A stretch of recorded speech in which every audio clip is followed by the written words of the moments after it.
नमस्कार, स्वागत है आपको बिहारी प्रतिभा न्यूज़ में। आपको बता दें कि टीआरई 3 का जो रिजल्ट है अभी तक इतना देर क्यों हुआ है। क्या टीआरई 3 में भ्रष्टाचार हुआ है जो अभी तक रिजल्ट नहीं आया। रिलैक्सेशन को लेकर भी छात्र दर दर भटक रहे हैं। कभी जेडीयू कार्यालय जाते हैं तो कभी आरजेडी कार्यालय जाते हैं तो कभी बीजेपी कार्यालय जाते हैं, लेकिन उन लोगों का दुख दर्द कोई सुनने वाला नहीं। सप्लीमेंट्री रिजल्ट को तो दबा ही दिया गया।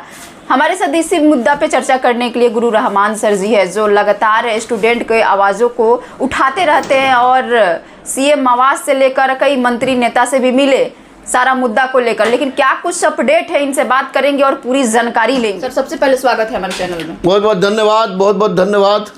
सर, टीआरई 3 का रिजल्ट अभी तक क्यों नहीं आया, क्या वजह है कि अभी तक रिजल्ट? टीआरई 3 का रिजल्ट नहीं आने का सबसे बड़ा कारण था कि माननीय मुख्यमंत्री ने 65% आरक्षण किया था, जिसको हाई कोर्ट ने रिजेक्ट किया था और फिर वो सुप्रीम कोर्ट सरकार गई थी। सुप्रीम कोर्ट में क्या होगा कहने को तो होगा, ये बात की बात है, लेकिन कल स्पष्ट हो गया कि 50% आरक्षण पर ही रिजल्ट घोषित किया जाएगा और जितना जल्दी हो सके सभी लोगों से आपको रोस्टर क्लियरेंस की बात की गई है। तो अब दुर्गा पूजा के बाद टीआरई 3 का रिजल्ट किसी भी हालत में आ जाएगा। दुर्गा पूजा के बाद आ जाएगा? Yes yes yes.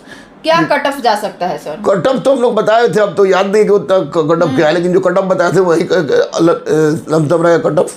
और अब रिजल्ट की मेन बात की जाए, हम लोग कट ऑफ तो परीक्षा के समय हम लोग बताए थे, उसमें देख के अब क्या है, अगर 1-2% भी इधर उधर हो गया तो लड़के कहेंगे अजीब ही बात ही, तो कट ऑफ छोड़िए। लेकिन इतना तय है कि रिजल्ट दुर्गा पूजा बाद आ रहा है। सारी जो बाधाएं थी, टेक्निकल बाधाएं थी, वो टेक्निकल बाधाएं समाप्त हो गई। बहुत लोगों का कहना है कि टीआरई 3 में भ्रष्टाचार भी हुआ है, कहीं ना कहीं सेटिंग करा के भी बहुत सारे ऐसे लोग बयान भी दे रहे हैं कि सेटिंग भी हो रहा है। इसको लेकर क्या कहेंगे सर? देखिए, भ्रष्टाचार टीआरई 3 का जो परीक्षा हुआ था शुरू में, फर्स्ट फेज में तो 100% गुंडागर्दी उसमें हुई थी।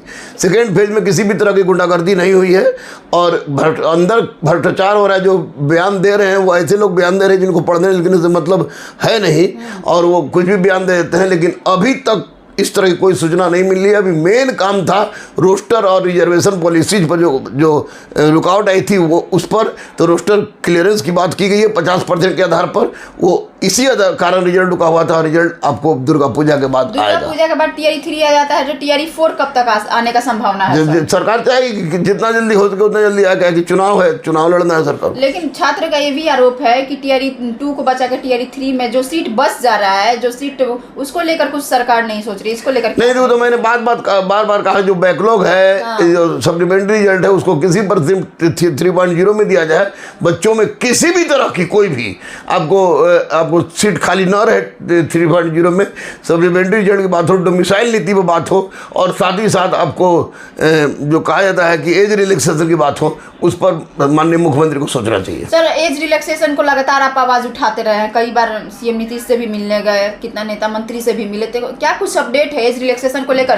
क्योंकि कुछ दिन पहले ही आपको पता होगा कि जो दिलीप जी हैं उसको लेकर एक यूनियन भी बनाए हैं, बिहार स्टूडेंट यूनियन, और वो बोल रहे हैं कि सारे जो भी स्टूडेंट के साथ समस्याएं हो रही है उसको लेकर हम लोग समस्याओं को दूर करेंगे। और लगातार आप छात्रों के हित में मुद्दा को उठाते रहते हैं, तो एज रिलैक्सेशन को लेकर क्या कुछ अपडेट है? कौन क्या किया है, क्या नहीं किया, उसको नहीं पता है। कौन जी है उनको हम नहीं जानते हैं। हर लोग संगठन बना ले, सरकार अपना काम कर रही है। जी को कभी देखते हैं, कभी कहीं और दरवाजा पर, कहीं और दरवाजा पर, तो इससे काम नहीं होगा। माननीय मुख्यमंत्री सजग हैं, निश्चित रूप से सजग हैं, और सरकार चाह रही है, सरकार से अनुरोध है। मिलेगा छात्रों को? मेरा स्पष्ट रूप से मांग है कि छात्रों को 10 साल का एज रिलैक्सेशन मिलना चाहिए, सप्लीमेंट्री रिजल्ट मिलना चाहिए। जो आपको 3.0 है उसमें सारा का सारा सीट बैकलॉग से इसी में भरा जाना चाहिए। डोमिसाइल नीति लागू होना चाहिए, मेरी मांग है। कोई मीटिंग, कोई ग्रुप, कोई गोटी हम नहीं बनाते हैं, छात्रों के लिए आवाज उठाते हैं। चुनाव हमको नहीं लड़ना है, और इसलिए छात्रों को झांसा में रखने की आदत हो गई। लोगों का आरोप भी है कि आप चुनाव लड़ना चाहते हैं। कौन रोक देगा? कौन किस माई के लाल में ताकत है अगर रोक देगा? और मैं लड़ना चाहूँ तो जिस व्यक्ति की माननीय प्रधानमंत्री से बात होती हो, जिस व्यक्ति की अमित शाह से बात होती हो, जिस व्यक्ति की इज्जत हमारे पूजनीय भागवत जी करते हैं, तो कौन रोक देगा चुनाव लड़ने के लिए? लेकिन चुनाव नहीं लड़ेंगे। मैं गुरु हूँ, अगर आरोप है तो चुनाव लड़ना अगर अपराध है तो तब बोले, तब कोई बात हो। चुनाव क्या फर्क पड़ता है? तो आरोप है तो है, क्या फर्क पड़ता है? हमको तो आरोप ये कहीं नहीं लगाता तो हम गृह मंत्री बनना चाहते हैं। गृह मंत्री बने तो ज्यादा अच्छा रहेगा। इस सब पर चुटपुइया करने लेकिन सर, आप छात्रों का हित का बात को लेकर जाते हैं ना नेता मंत्री से मिलने। बिल्कुल 100%, 1% भी इसमें नहीं। और रही बात कि दलाली करना और चंदा वसूलना, वो काम गुरु रहमान नहीं करता है, जिगरा से लड़ता है, जिगरा से आवाज उठाता है। और छुटभैया पर हम फर्क नहीं डालते हैं। रही बात चुनाव लड़ने की, तो ये बात अभी सोचे भी नहीं है। अगर लड़ना होगा तो आगे मूड बनाएंगे। तो मूड क्या बनाएंगे, किसी के बाप की औकात नहीं को रोक दे। क्योंकि जो आदमी घिन रहा है, रोड पर नोटंकी कर रहा है, उससे मेरी पकड़ बहुत ऊपर है कि जिसके पास जाएंगे, जहां से चाहेंगे वहां से लड़ जाएंगे। लेकिन ऐसा नहीं कर रहा है। अभी बच्चों के भविष्य को बनाना है, यही मेरा उद्देश्य है। सर एक लास्ट सवाल, जिस तरीके से बिहारी छात्रों को सिलीगुड़ी में उन लोगों को पीटा गया, उन लोगों को टॉर्चर किया गया, इसको लेकर क्या कुछ कहेंगे? ये गलत है, 100% गलत है। अगर बाहर के छात्रों को बिहार में, बिहार के छात्रों को बाहर में या कहीं पीटा जा रहा है तो बिल्कुल छात्रों को गलत है। छात्र की कोई जाति नहीं होती है।